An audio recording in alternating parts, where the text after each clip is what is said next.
Anak-anak disekolahkan di mana? Antum capek-capek cari kerja, dibiayai, tiba-tiba setelah dewasa dia tidak bisa sholat. Jenazah tidak bisa menyolatkan antum. Antum meninggal tidak bisa mengafani antum. Apa investasi antum? Gak ada gunanya di situ. Hanya dunia saja. Kalau cuma mengangkat status dunia, antum ketinggalan. Yang belum beriman pun mereka sudah mengangkat anaknya demi status dunia. Anda pengen anak juara matematika, anak orang lain sudah dapat Nobel. Makanya saya katakan, kalau berlomba untuk urusan dunia itu kecil. Nilainya nggak ada. Celupkan air ke dalam gelas, angkat sedikit, tetesan pertamanya dunia. Cuman segitu nilainya. Tidak berlomba untuk akhirat. Begitu Anda lombakan anak Anda untuk akhirat, maka dia akan jadi pemenang termasuk dalam urusan dunianya. Ya, dunia itu seperti bayangan. Kalau antum kejar-kejar, capek, nggak akan ketangkap. Ayo silahkan kejar bayangan, pulang di sini kejar tuh terus. Ya, capek antum. Caranya berbalik dari bayangan, maka bayangan akan mengikuti Anda. Cari akhirat, Anda tidak akan ketinggalan dunia. Ya. Silahkan cek orang-orang dulu. Mereka penghafal Quran, ahli hadis, tapi ahli matematika juga, ahli fisika, ahli kimia, ahli macam-macam. Dan bukan aib. Kalau anak kita misalnya sekolah dalam umum, nggak ada masalah. Tapi hadirkan nilai Quran di dalamnya, hadirkan hadisnya. Cek lagi. Rumah yang antum kemudian titipkan pada istri ketika antum bekerja, jadi apa di dalamnya? Cuman sekedar tidur, istirahat, masak dan sebagainya. Jangankan Anda, yang belum beriman pun bisa menggunakan rumah seperti itu. Pernah nggak rumahnya dipakai zikir? Majlis ilmu, tempat untuk bermunajat kepada Allah, tempat untuk mendidik anak-anak yang dekat dengan Allah. Ada nggak ruangan untuk baca Quran untuk anak-anak? Ada nggak contoh untuk sholat berjamaah? Ada nggak si kecil punya sajadah? Jangan-jangan anak gak bisa sholat bukan karena mereka sulit diminta sholat, karena antum gak pernah memfasilitasi dengan infak itu supaya mereka sholat.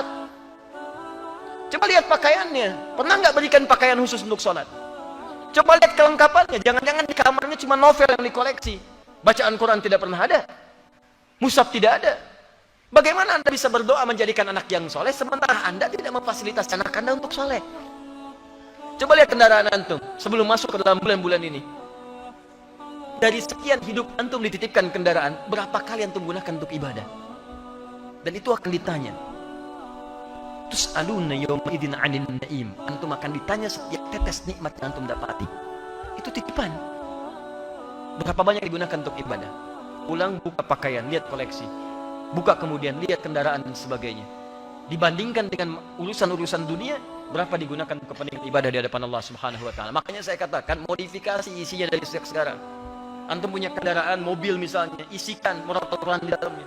Berangkat kemana-mana itu jadi saksi di hadapan Allah. Jadi saksi itu. Antum dengarkan tausiah, dengarkan Quran di situ. Ya pakai motor misalnya, gunakan untuk yang baik-baik dan seterusnya. Luar biasa. Dan itu indah. Kalau nggak percaya coba. Bikin visi dari sekarang, perbaiki keluarga, nafkah yang digunakan, gunakan untuk kepentingan nilai-nilai kebaikan sebagai turunan syariat. Maka Allah akan titipkan keberkahan di dalamnya. Ada seorang ahli Quran tinggal di pedesaan. Suaminya bekerja sebagai buruh bangunan. Istrinya itu ngambilin kayu. Masya Allah, kadang-kadang tidak malu di kesawah dan sebagainya. Tapi tahukah antum, istrinya hafizah penghafal Quran, anak-anaknya penghafal Quran. Suami pulang ke rumah cuma 500.000 dibawa, tapi tidak pernah ada keluhan di lisannya. Yang dia katakan, Masya Allah, Alhamdulillah, Abi bawa uang banyak sekali. Setiap tamu datang dimuliakan oleh beliau, makanannya segalanya macam-macam, ada keberkahan di dalam. 500.000 tahan dalam sebulan disebut banyak dan ada keberkahan di dalamnya. Antum 5 juta, 15 juta masih merasa kurang, itu berapa lagi? Coba cek lagi.